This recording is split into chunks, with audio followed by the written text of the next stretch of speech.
Merci Guillaume, merci Laurence. C'est un vrai plaisir d'être ici. Donc Thomas Corneli, je suis d'origine française, dans la Silicon Valley maintenant depuis 25 ans. Je suis en charge de tout ce qui est produit à Nutanix, membre de l'équipe exécutive. Et pour tout avouer, après 25 ans aux États-Unis, parler en français comme ça à une audience comme la vôtre, c'est un challenge. Un vrai challenge. Et ce qui m'a rassuré en fait en rentrant, en arrivant, c'est de voir qu'en fait, cet amphithéâtre, les panneaux disaient c'est Oaknit Forest. Je me suis dit c'est super, on est en France, et la direction c'est un acronyme et un mot en anglais. On est bon, vous êtes bon, vous allez pouvoir suivre, je vais faire de mon mieux, mais effectivement, il y aura du français, il y aura des acronymes et il y aura des mots anglais, je fais ce que je peux, mais merci de faire un peu d'effort. Alors sur ça, quelle année quand même, 2024? On est .next, on a eu notre grosse conférence en mai, on fait .next en tour toute l'année, on est là en train de clôturer 2024. Et quand même, quelle année? Et je ne parle pas de politique française ou politique américaine, on parle juste dans le domaine IT, quand même du changement constant, avec ces pressions au niveau coût qui continuent. On a quand même ce problème d'inflation qui est là, malheureusement, et qui affecte un peu toutes nos régions globales.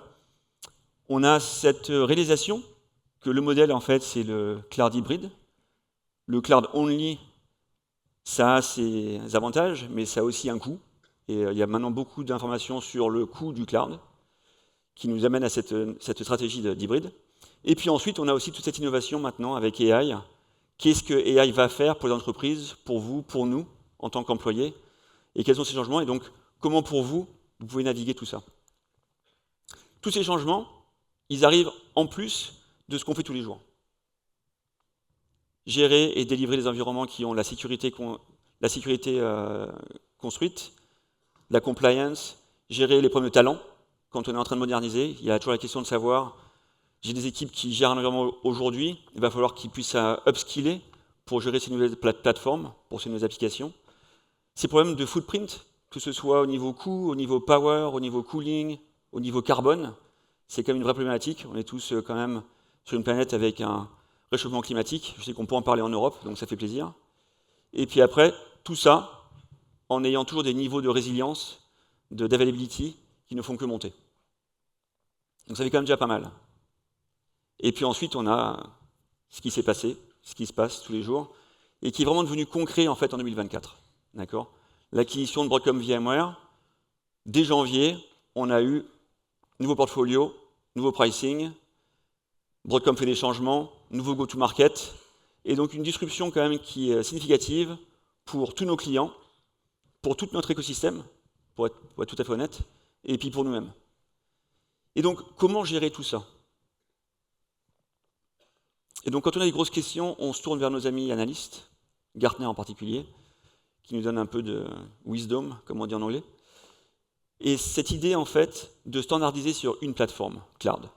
D'accord? Donc 70% d'entreprises auront standardisé sur une plateforme cloud d'ici 2027. Ça ne paraît pas surprenant quand on y pense. Ce qui surprend plus, c'est qu'en fait, en 2023, on parlait simplement de 15% de clients qui étaient à ce niveau-là. Ce qui reflète bien cette idée qu'en fait, cette notion de hybrid multi-cloud est quand même encore récente et que tous nos clients sont en train d'investir pour pouvoir la réaliser.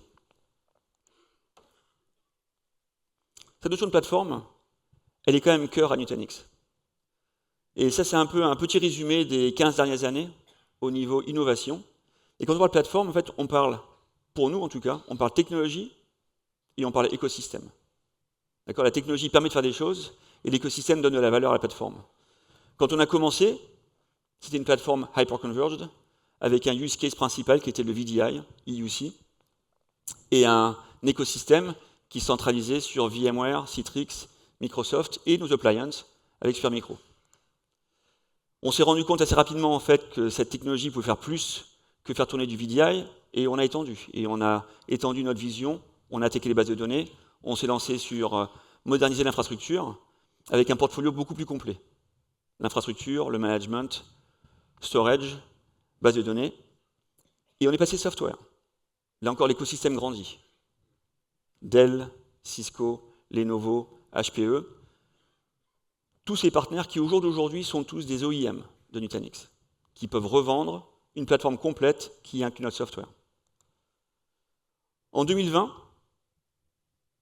on a encore étendu, en répondant aux besoins du marché, avec cette notion de prendre notre plateforme et de lui permettre de s'étendre au public cloud.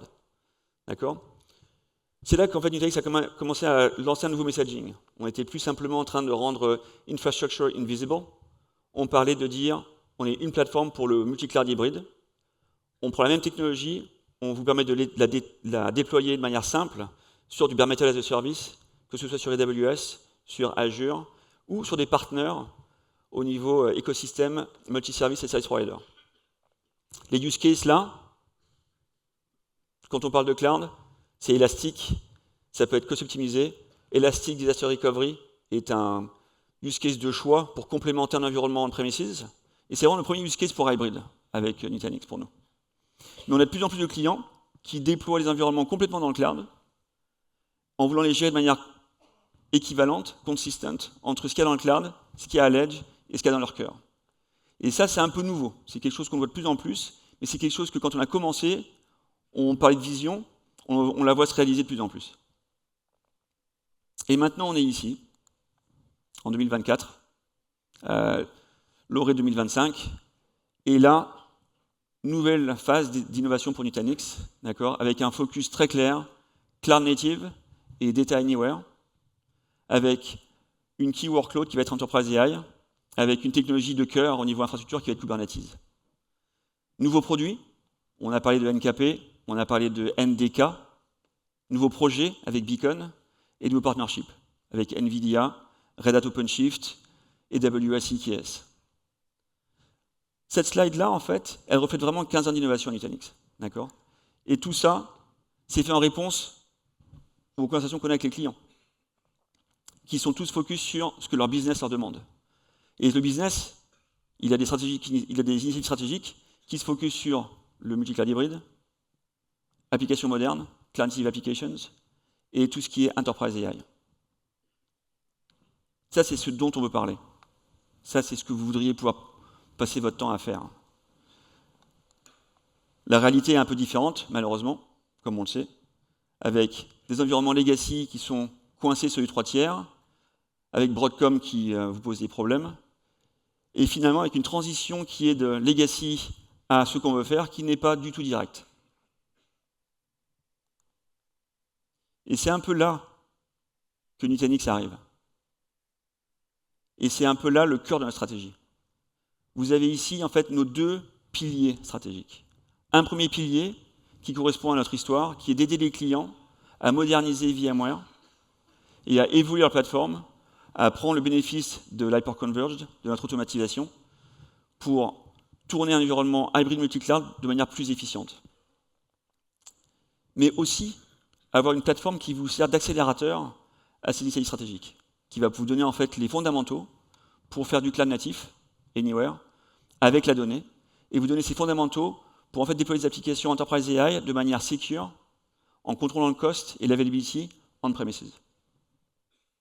Avec là, vous avez en fait Nutanix, une plateforme, un focus constant qui remonte au premier jour de l'innovation, sur la simplicité, qui vous donne du choix. On a commencé à donner du choix sur l'écosystème au niveau hardware. Et quand on regarde où on part, avec cette stratégie cloud natif, cette notion de choix est encore plus critique à Nutanix. On parle de choix, on parle de embrace open source, on parle de vraiment vous permettre à vous d'optimiser, simplifier tous vos environnements. On parle de données et d'applications, et ensuite ce focus qui est quand même assez unique avec notre culture de delighter les customers. On parle de Customer Obsession, NPS 90, c'est un feature, mais c'est un feature qui reflète l'intégralité de la manière de faire du business à Nutanix. Nutanix, plateforme hyper-converged, le vrai bénéfice de cette plateforme, comme je disais, elle est maintenant offerte et OEM, en fait, par tous les grands acteurs du marché. C'est une plateforme qui nous permet aussi, à vous, d'optimiser vos environnements, que ce soit simplement en opération, mais surtout, en fait, l'autre bénéfice, c'est le bénéfice au niveau espace utilisé par votre infrastructure et aussi des ressources consommées par l'infrastructure. Donc on est toujours convaincu que la meilleure approche pour l'infra est hyperconverged, software sur les serveurs. Mais on voit aussi la complexité qu'il y a quand on voit tous ces clients qui sont maintenant bloqués avec du Broadcom VMware, qui cherchent des options à migrer d'un environnement existant à une nouvelle plateforme qui soit hyperconverged. Donc ça guide beaucoup d'investissements en Nutanix, qui sont à la fois sur notre software, mais aussi sur changer l'architecture et l'ouvrir pour avoir accès et vous permettre à vous de réutiliser ce que vous avez déjà dans vos data centers. D'accord, que ce soit vos serveurs vSAN Ready, qui au jour d'aujourd'hui, 50% du portfolio des serveurs vSAN Ready, d'accord, peut simplement tourner Nutanix. Vous n'avez pas à tout changer, on peut simplement appliquer le software sur de l'infrastructure existante, ou changer vos SKUs. On a aussi fait une annonce avec Dell, en mai, qui est maintenant dans le marché, GA, OEM, où Dell en fait revend complètement le software Nutanix sur leur serveur avec une plateforme XC+. D'accord, XC+, qui vous délivre en fait tous les bénéfices du cloud platform Nutanix, délivrés, intégrés sur des serveurs Dell, en simple appliance hyperconverged. On va aussi plus loin. L'architecture évolue dans le sens où on va pouvoir combiner un cluster hyperconverged avec des compute-only servers. Là, on partner avec Cisco, d'accord, et la première solution qui est maintenant disponible est de prendre en fait Nutanix, une stack software allégée qui tourne sur les serveurs des Blade Cisco et qui complémente un cluster hyperconverged. Donc, on se focus sur le compute, on étend le portfolio hyperconverged, et maintenant, on passe à un sujet qui peut paraître un peu choquant quand on était à Nutanix depuis 15 ans, qui est de dire on va ouvrir le support de la plateforme Nutanix à du stockage externe, IP. Et on commence ça avec Dell PowerFlex, d'accord, qui est une solution scale-out de Dell. On est au jour d'aujourd'hui en early access de notre solution. Et le petit résumé de tout ça, en fait, c'est de dire on a fait beaucoup d'annonces en mai à Barcelone, et quand on se projette maintenant 6 mois plus tard, tout ce qu'on a annoncé est aujourd'hui en mode early access, d'accord, avec des clients qui sont en train de nous donner du feedback pour qu'on puisse rentrer dans le marché en 2025 avec des solutions complètement GA. Donc le portfolio évolue. La vision est très claire. On ne perd pas notre cœur, mais le portfolio évolue de manière à ce que vous ayez plus d'options pour bouger vite. Quand on parle de cloud et de hybrid multi-cloud, la vraie question, c'est quel est le coverage de Nutanix. Donc là où on en est aujourd'hui avec nos solutions Cloud Clusters, c'est 30 régions en AWS, 12 régions Azure, et un énorme nombre de partenaires, SP et MSP, qui continuent de grandir avec des grands noms, tels que OVH Cloud, qui nous permettent d'avoir une reach et de vous donner à vous des options, que ce soit leverage un hyperscaler et leur portfolio, ou travailler avec un MSP qui a plus de contraintes et de requirements pour vous au niveau compliance et sécurité. Et tout ça avec le même modèle d'opération. AWS en 2020, Azure en 2022. Google est actuellement en progrès. Ça arrivera, keep your eyes open, pour 2025. D'accord ? Donc tout ça progresse très bien, toujours avec la demande des clients au niveau des régions et des technologies. Pour ce qui est d'AWS, ce qui est plus intéressant, c'est qu'on est passé au-delà de simplement intégration technique, maintenant avec des partnerships go-to-market. D'accord, la disruption Broadcom, en fait, crée des opportunités, et AWS, en fait, s'est rapproché de Nutanix. On a maintenant un partnership au niveau go-to-market ensemble, qui va accélérer la migration de l'environnement VMware, qu'il soit on-premise ou dans le cloud, d'accord, vers les environnements Nutanix, que ce soit on-premise ou dans le cloud. Tout ça avec un support d'AWS pour tout ce qui est des pieds aussi, mais aussi l'intégration de notre software dans leur marketplace. Je vous donne un exemple. Il s'agit d'un exemple avec une énorme université américaine, proche de moi, sur la côte Est. Le problème qu'ils avaient, c'était beaucoup d'applications qui tournaient dans le cloud VMC, qui est VMware Cloud AWS, et ce nouveau risque, avec les changements de licensing de Broadcom, et le partnership en fait, entre Broadcom et AWS et Broadcom, de dire je dois sécuriser ces applications, sans tout changer. 6 semaines. 6 semaines pour 2000 VM, 4000 cores, plus de 60 nœuds qui étaient dans AWS, dans différentes régions. D'accord, 6 semaines pour tout migrer de VMC, avec toute l'intégration qu'on peut connaître, vers un environnement cloud NC2, Unified Cloud Cluster sur AWS. Dans le process, pas de changement d'IP, pas de changement des applications, de la meilleure availability avec des solutions de disaster recovery entre Easy dans AWS, et toute la transaction faite à travers la marketplace. Ça, c'est ce qui est possible. D'accord ? Ça, c'est ce qu'on a construit au niveau technologique et au niveau partnership avec AWS. Cette université a mis en place cette dernière année, littéralement en 2024. Ce qui a rendu ça possible, c'est en fait tout le travail qu'on a fait au niveau réseau avec notre composant Flow Virtual Networking, Flow Network Security,